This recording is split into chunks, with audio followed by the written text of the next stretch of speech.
Yes, I am Siphon, and the pain you feel will not pass, and you will not make it out alive. But Siphon will give you the privilege of witnessing this review. You will watch it now.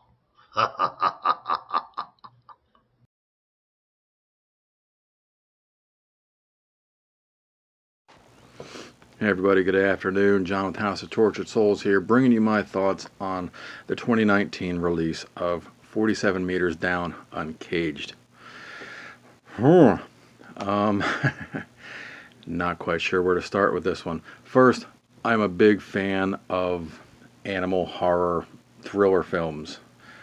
I mean, let's face it, nothing in the world will ever beat the likes of Jaws. Even Jaws 2. I'm stretching it here when I say Jaws 3.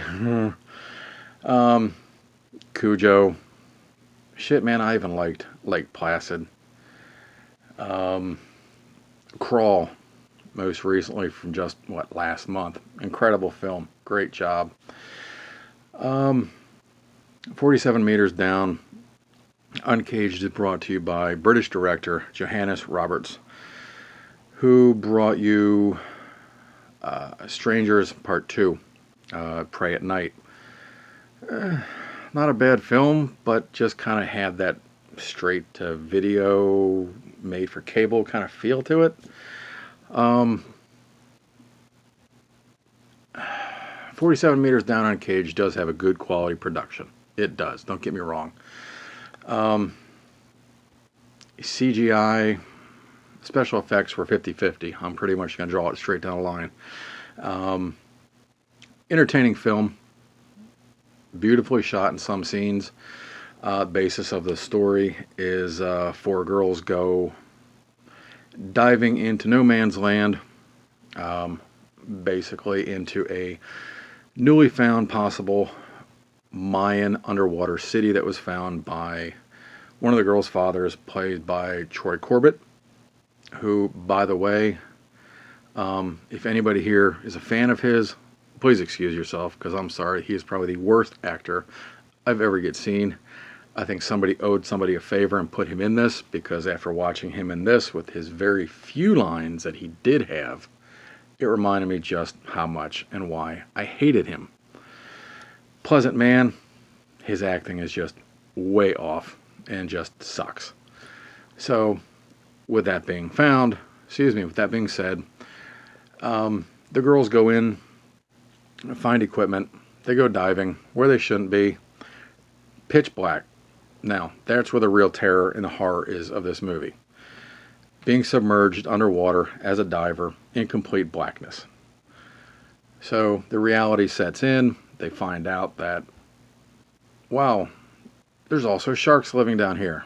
Who would have figured it? So they're hiding. They're getting bit. They're getting attacked. A couple of people die. And yes, I am going to give you some spoilers, and I apologize for that. I try not to, but there are going to be some spoilers in this video. The girls get narrowed down one by one. Daddy comes to rescue them. Fucks that whole scene all up. And again, more people are chomped away. Now, my biggest problem was while they were trying to portray the terror of being underground, submerged in complete darkness under the water, the only means that the girls had were obviously flashlights, and there was a couple flares, I believe. So all you saw for a good part of the film was flashing lights, repeated strobes giving you that effect of somebody flashing a flashlight in your face underwater, and then occasionally seeing a shark go by. Now, the cave scenes with the sharks, the graphics there were actually really, really good. But going back to the darkness with the lights, the strobe effects were almost nauseating to some extent. Kind of bothered me to the point where I was kind of getting a little bit irritable. Systematically and one by one, the characters are eaten, because that's what sharks do. Two girls, sisters, stepsisters actually, make it back to the surface. They see a boat. It is actually a boat that they were supposed to have originally been on. It's a underwater shark viewing boat. So coincidentally, they appear. There's the boat. And it's kind of funny, actually, that when they see the boat, they start screaming for help. And it turns out that the dock hands are actually on the boat, throwing over bloody chump. Bloody chum. This film's making a chump out of me because I actually sat through the whole thing. They're throwing chum because it's breeding season, and it's feeding time for the sharks. That's how they attract the sharks, so that way the underwater people can go ooh and ah. So here's the spoilers.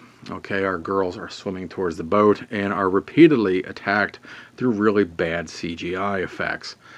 I believe the one girl is actually climbing up the ladder and is attacked, I believe, 3 if not 4 times through sharks that just dive across the front of the boat and get her in mid-stride going up the ladder. So, yeah. One sister is being held underwater, being chomped on, while the other sister, who does make it off the boat, reaches for a flare gun, goes Dirty Harry back in the water, aims, slow motion, shoots the shark. He gets pissed off, lets the other sister go, and they both miraculously make it to the boat. Or don't they? So I'm not going to ruin the end of the movie. It is entertaining. To me, it kind of reminds me of one of those bad made-for sci-fi channel kind of movies. I hate to say it, and I mean no offense to those sci-fi fans. The film just did not really go anywhere for me fast. Not to say it was slow, it did move at a decent pace. But just like with The Strangers, it just kind of fell short of being able to make it as a strong, powerful movie on its own. I wish him the best with his next film. Check it out. Let me know what you think. Again, this is just my opinion. Doesn't mean shit to anyone other than me. Regardless, House of Tortured Souls. Check us out. Facebook, obviously right here on Instagram. Twitter, no, we're not on Snapchat. T-shirts at TeePublic. That's it for this time. Talk to you guys soon. Keep it evil.